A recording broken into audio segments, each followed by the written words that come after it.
திருச்சிற்றம்பலம். தொல்லை இரும்பிறவி சூழ்ந்தலை நீக்கி அல்லல்லறுத்தானந்தமாக்கியதே எல்லை மறுவான் நெறியளிக்கும் வாதவூரெங்கோன் திருவாசகம் எனும் தேன். திருச்சிற்றம்பலம். நாம் 8ஆம் திருமுறையான திருவாசகத்தின் சிவபுராணத்தின் விளக்கத்தை பார்த்து கொண்டிருக்கிறோம். இதுவரை 71 வரிகளுக்கான விளக்கத்தை பார்த்துள்ளோம். இன்னும் இந்த வீடியோவில் மேலும் சில வரிகளுக்கான விளக்கத்தை காண்போம். இது 72 முதல் 75 வரிகளுக்கான விளக்கம். சோதியனே துன்கிருளே தோன்றா பெருமயனே ஆதியனே அந்தம் நடுவாகி அல்லானே ஈர்த்தன்னை ஆள்கொண்ட எந்தை பெருமானே கூர்த்தமை ஞானத்தால் கொண்டுணர்வார் தம் கருத்தின். சோதியனே துன் இருளே தோன்றா பெருமயனே. ஜோதியனே என்றால் என்னுள் ஜோதியாக நீ நிற்கின்றாய். எவ்வாறான ஜோதியாக நிற்கின்றாய்? இருளை நீக்கி ஜோதியாக நிற்கின்றாய். இருளும் நீதான், ஜோதியும் நீதான். ஒரு காலகட்டத்தில் இருளாக நின்றாய், பிறகு ஜோதியாக நீ நிற்கின்றாய். அந்த இருளை நீக்கி விலக்கி நீ ஜோதியாக நிற்கின்றாய். சோதியனே துன்கிருளே தோன்றா பெருமயனே. இதுதான் போன சில வரிகளில் மாணிக்க வாசகர் கூறினார். யாவுமாய் அல்லையுமாய் தோன்றியது எல்லாமும் நீதான், தோன்றாததும் நீதான். தோன்றியதாக நீ நிற்கின்றாய், படைத்த உலகமாக நீ நிற்கின்றாய் பெருமானே. அதனால்தான் நீ பெருமான். படைப்பும் நீதான், படைப்பு இல்லாமல் இருப்பதும் நீதான். தோன்றா பெருமயனே, தோன்றாமல் நிற்கின்ற பெருமையும் நீ பெருமானே, நீ அதுவும் நீதான். ஆதியனே அந்தம் நடுவாகி அல்லானே, ஆதியும் நீதான். இந்த படைப்பில் ஆதியும் நீதான், அந்தமும் நீதான். எல்லாம் இந்த ஜீவராசிகள் எல்லாம் பிரளயத்திற்கு பிறகு உன்னுள்தான் வந்து அடையப் போகிறது. அந்தமும் நீதான். சரி, நடுவாக இப்ப இந்த உலகமாக நிற்கின்றதே, இது எல்லாம் யார்? அதுவும் நீதான். நீயே இந்த ரூபங்களாக வேறு ஒரு பரிணாமத்தில் மாறி இருக்கின்றாய். உன்னுடைய சுயரூபம் மாறியதோ? இல்லை, அதுவும் இல்லை. ஆதியும் நீதான், அந்தமும் நீதான், நடுவாக நிற்கும் சிருஷ்டியும் நீதான், அந்த படைப்பும் நீதான். நடுவாகி அல்லானே, நடுவாகி நிற்பதும் நீதான், இது இல்லாமல் நிற்பதும் நீதான். இந்த படைப்பு என்று ஒன்று வந்தால்தானே அதற்கு ஆதி உண்டு, அந்தம் உண்டு, நடு உண்டு, எல்லாம் உண்டு. படைப்பு இல்லாமல் சில காலங்கள் இருக்கின்றன, அதுவும் நீதான். இந்த உலகம் எல்லாமே படைப்பில் மட்டுமே இல்லை. சில காலங்கள் பிரளயத்திற்கு பிறகு படைப்பில்லாமல் அவ்வாறே இருந்திருக்கும், சிவனே என்று இருக்கும். அதுவும் நீதான். உன்னுள்ளிருந்துதான் இந்த படைப்பு வருகிறது, உன்னுள்ளே அடங்குகிறது. நீ மட்டும்தான் உள்ளாய். எப்பொழுது 3 காலத்தையும் கடந்தவன் ஈசன். நீ மட்டும்தான் எல்லா காலத்திலும் இருக்கின்றாய். காலம் இல்லாமல் அந்த காலமே உன்னுள் இருக்கும் பொழுதும் நீ இருக்கின்றாய். ஈர்த்தென்னை ஆள்கொண்ட எந்தை பெருமானே, என்னை நீ ஈர்த்து ஆள்கொண்டதால் தான் இந்த சிவபுராணம் என்னும் நூலே என் கையில் கிடைத்துள்ளது. நீ என்னை ஈர்த்ததால் தான் என்னால் உன்னை சிறிதளவாவது புரிய முடிகிறது, உன்னை வணங்கவாது முடிகிறது. இது என்னுடைய மன தூய்மை அடைந்ததனால், என்னை நீ ஈர்த்து கொண்டதனால் இந்த சிறிதளவாவது எனக்கு உன்னை புரிய முடிகிறது. ஞானிகளோ மிகவும் மன தூய்மை உள்ளவர்கள், அவர்களுக்கு நீ முழுமையாக உன்னை புரிகிறது. எனக்கோ என்னால் முடிந்த அளவு உன்னை புரிகிற. ஆனால் நீ என்னை ஈர்த்ததால் தான் இது எனக்கு சாத்தியமாகின்றது. ஈர்த்தென்னை ஆள்கொண்ட எந்தை பெருமானே, நீ என் தந்தை. ஏனென்றால் நீதான் உன்னிடம் இருந்துதான் இந்த படைப்பு வந்திருக்கிறது. அப்பொழுது நீதானே தந்தை. என் தந்தையாகிய பெருமானே, என்னை நீ ஈர்த்து என் மனம் முழுவதும் நீ நிற்கின்றாய், என் மனதை ஆட்கொள்கிறாய். கூர்த்தமை ஞானத்தால் கொண்டுணர்வார் தம் கருத்தின். கூர்த்தமை ஞானம், கூர்மையான மனம் உடையவர்கள் இந்த சித்தர்கள், ஞானிகள் எல்லாம். ஏன் அவர்கள் மனம் கூர்மையாக உள்ளது என்றால், மனம் மிக தூய்மையானது. அந்த தூய்மையான மனதில்தான் சிவ தத்துவம் விளங்கும். நம் எல்லோருக்கும் சிவ தத்துவம், மனிதர்களாக இருக்கும் சாதாரணமானவர்களுக்கு சிவ தத்துவம் விளங்கினாலும் நாம் வெளி உலகில் சென்று பல கருத்துக்களை நாம் உள்வாங்கும் பொழுது இது மறைந்துவிடும். அவர்களோ அப்படி இல்லை. மனமும் இந்த இந்திரியங்கள் எல்லாம் கட்டுக்குள் கொண்டு வந்தவர்கள். அவர்களின் அறிவு மிக கூர்மையாக இருக்கும். கற்பூர புத்தி என்று கூறுவார்களே, மிக கூர்மையாக தூய்மை அடைந்திருக்கும். அந்த அவர்களின் ஞானத்தில் தான் நீ விளங்குவாய், அவர்களுக்கு தான் நீ விளங்குவாய்.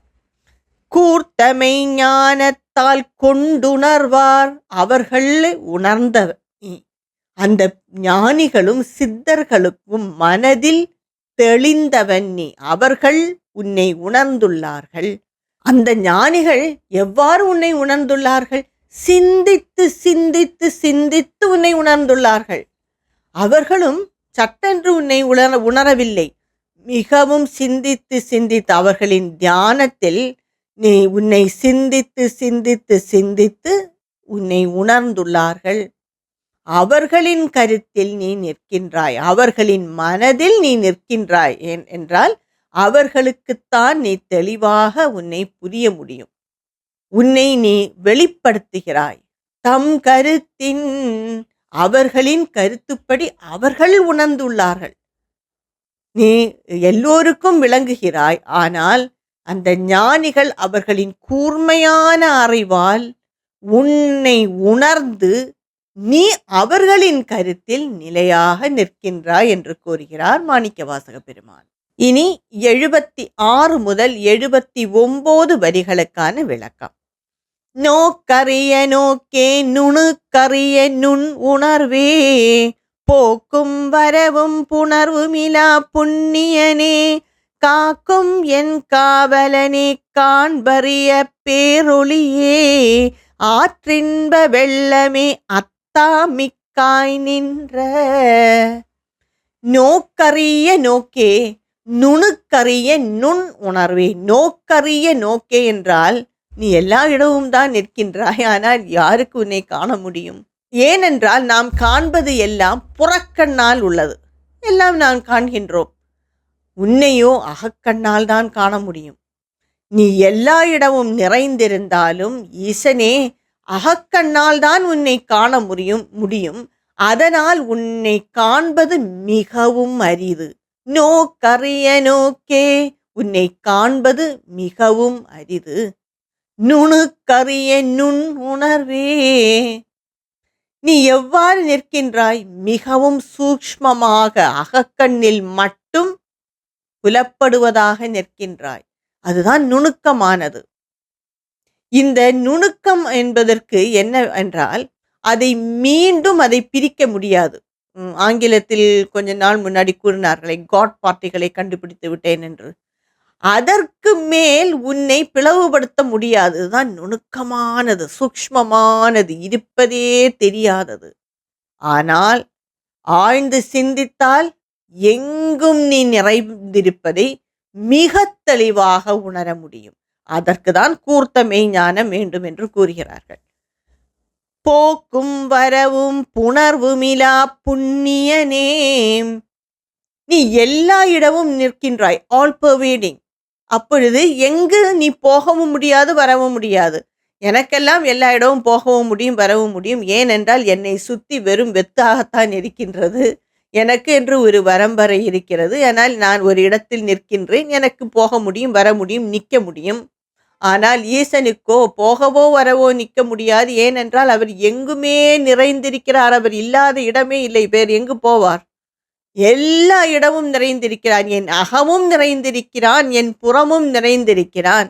என் அகத்தில் நிறைந்திருந்தால் புறத்தில் போகலாம், புறத்தில் நிறைந்திருந்தால் என் அகத்தில் வரலாம். அவன் எங்கும் நிறைந்திருக்கும் இரண்டற்ற பேராற்றல். அவனை ஒரு இடமும் போகவும் முடியாது, வரவும் முடியாது. அப்படிப்பட்ட புண்ணியனே, புண்ணியனான நீ, உனக்கு வேறு ஒருவன் இல்லை. வேறு ஒன்று இருந்தால்தான் உன்னை மாசுபடுத்த முடியும், கலக்க முடியும். வேறு எதுவுமே இல்லாத புண்ணியனே, காக்கும் என் காவலனே, காண்பறிய பேரொளியே, என்னை காக்கும் காவலன் நீ. என் உள்ளே நீ நிறைந்திருக்கிறாய். நீ இருப்பதால் தான் என் மனமும் புத்தியும் இந்த புலன்களும் உடம்பும் எல்லாம் இயங்குகின்றது. இது ஒரு ஜென்மாவில் மட்டும் இல்லை. நான் எத்தனை ஜென்மா எடுத்தால் எனக்கு தெரியாது, ஆனால் உனக்கு தெரியும். நீ அப்பொழுதெல்லாம் என் காவலனாகத்தான் நின்றிருக்கின்றாய். என்னுடன் கூடவே பிரயாணம் செய்பவன் நீ. பல ஜென்மங்களாக, இந்த ஜென்மாவில் மட்டுமல்ல, பல ஜென்மங்களாக என் பின்னாடியே நீ வருகின்றாய். எனக்கு தான் உன்னை தெரியவில்லை, உனக்கு என்னை தெரியும் நன்றாக. இப்படி எல்லா ஜீவராசிகளையும் காக்கின்றவன், பின்னாடியே வருகிறவன் அந்த ஈசன். நாம் உணர்ந்தாலும் சரி, உணராவிட்டாலும் சரி, அவன் நம்மை காக்கின்றான். அவன் நமக்கு ஒரு குறையும் வைப்பதில்லை. குறை என்று நாம் கூறுவது நாம் மன ரீதியால் சிந்திப்பதால் தான். என்னை காக்கும் காவலனே, காண்பறிய பேரொளியை. சரி, நீ என்னை காக்கின்றாய், என்னால் உன்னை பார்க்க முடிகிறா? இல்லை. சரி, நீ ஏன் இருட்டாக இருக்கின்றாயா? அதுதான் உன்னை பார்க்க முடியவில்லையா? நிற்கும் பேரொளி நீ. பிறகு ஏன் உன்னை பார்க்க முடியவில்லை? என்னுடைய அந்த திரையினால், பாவ புண்ணியம் என்ற திரையினால் உன்னை மறைக்கிறது. நீ என்னை எவ்வளவு தூரம் காத்து அருள்கின்றாய் என்பதை கூட என்னால் உணர முடியவில்லை. அவ்வளவு தூரம் எனக்கு பாவமும் புண்ணியம் உன்னை திரை போல் மறைக்கிறது. ஆனால் நீயோ அதை எதையும் கண்டு கொள்ளாமல் என்னை காத்து என்னை அருள் புரிகின்றாய். உன்னை என்னால் காண முடியவில்லை, ஆனால் நீ ஒரு பேர் ஒளியாக நிற்கின்றாய். உன்னை காண்பது அரிது. எவ்வாறு அரிது? காண வேண்டும் என்றால் கூர்த்தமை ஞானம் வேண்டும், அதற்கான ஒரு மனம் வேண்டும், இந்த மனதில் தூய்மை வேண்டும். தூய்மையான மனதில் தான் ஞானம் நிலைத்து நிற்கும். அதனால் உன்னை காண்பது அரிது. நீ பேரொளியாக நிற்கின்றாய், இருந்தாலும் உன்னை காண்பது அரிது. ஆற்றின்ப வெள்ளமே அத்தாமிக்காய் நின்ற, அவ்வாறு உன்னை கண்டு கொண்டேன் என்று வைத்துக் கொள்வோம். ஆற்றில் வெள்ளம் ஓடி பெருக்கெடுத்து ஓடினால் எப்படி இருக்கும்? சுழன்று சுழன்று சுழற்சியுடன் பெருக்கெடுத்தி அலைமேல் அலையாக ஓடினால் ஆற்றில் எவ்வாறு இருக்கும்? அதுபோல் இருக்கும் என் மனதில் இன்பம். உன்னை கண்டுவிட்டால் என் மனதில் ஆற்றில் வெள்ளம் பெருக்கெடுத்து ஓடுவது போல், வறண்ட ஆறு இல்லை, பெருக்கெடுத்து ஓடும் ஆறில் எவ்வளவு தூரம் வெள்ளம் ஓடுமோ அவ்வளவு மகிழ்ச்சி எனக்குள் இருக்கும். அத்தாய் மிக்காய் நின்ற, நீ அத்தனப்பா. ஏனென்றால் நீதானே படைத்தாய், நீதான் அப்பன், நீதான் அத்தன். சரி, அப்பன் மட்டுமா? அதையும் கடந்து நிற்கின்றாய். மிக்காய் நின்ற, இதையும் கடந்து நீ நிற்கின்றாய். இந்த படைப்பையும் கடந்து நீ நிற்கின்றாய். படைக்கும் பொழுது எல்லா ஜீவராசிகளின் அத்தனும் நீதான். எல்லா ஜீவராசிகளின் அப்பன் நீதான். நீதானே படைத்தாய். படைக்காமல் உன்னுள்ளே இந்த படைப்பு அடங்கி இருக்கும் பொழுது, இந்த சிருஷ்டி அடங்கி இருக்கும் பொழுது, நீ உன்னுள்ளே நாங்கள் எல்லாரும் நிற்கின்றோம், அப்பொழுதும் நீ நிற்கின்றாய் என்று மிக அழகாக அந்த சிவ தத்துவத்தை மனிதனுக்கு புரியும்படி கூறுகிறார் மாணிக்கவாசக பெருமான். இன்னும் சில வரிகளின் விளக்கத்தை என்னுடைய அடுத்த வீடியோவில் காண்போம். திருச்சிற்றம்பலம்.